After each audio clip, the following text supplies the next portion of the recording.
He's the former U.S. counterterrorism intelligence officer and author of The Plot to Hack America, How Putin, Cyber Spies, and WikiLeaks Tried to Steal the 2016 Election. Tried? Malcolm Nance is over here. Now, you've been part of the intelligence community for a long time. Yeah, a few decades. So deeply, I don't even know what agency you were.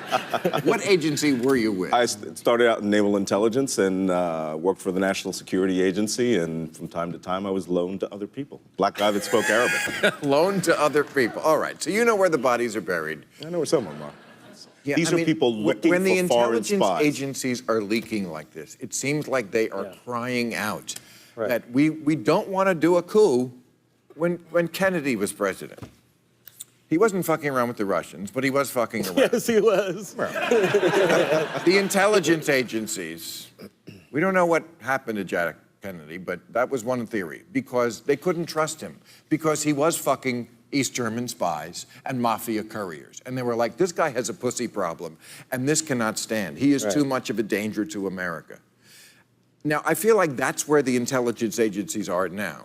Now, they should not be violent, don't get me wrong, but they are saying through their leaks, this man cannot be president. And you know why they're saying that? Because what we have is a situation here where the person they would have to report to, the absolute pinnacle, the commander-in-chief, is a person who himself cannot be reported to. Right. What they're doing is they're reporting and they're taking it above his head to the ultimate commander-in-chief, which is the American people.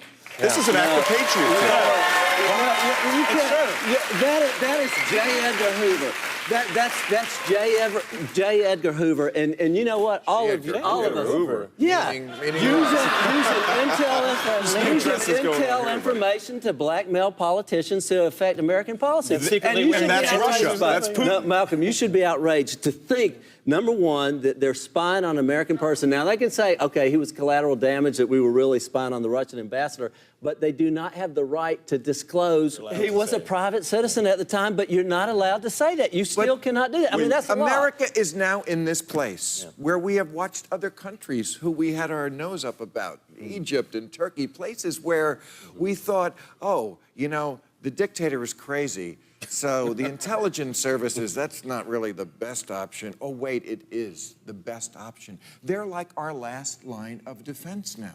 The people who come in, day out, who walk past the statue of Nathan Hale over at CIA, who walk past the Wall of Honor over at the National Security Agency, they are not in this in order that, you know, the President of the United States goes out and disparages them day to day. They are here to protect this nation. They do it well.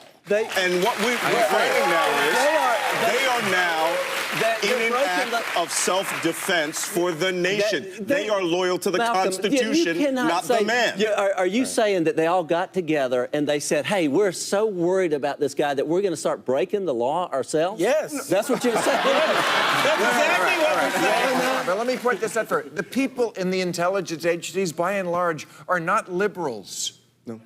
They're not liberals. So when they're leaking, you know they're freaked out. Okay.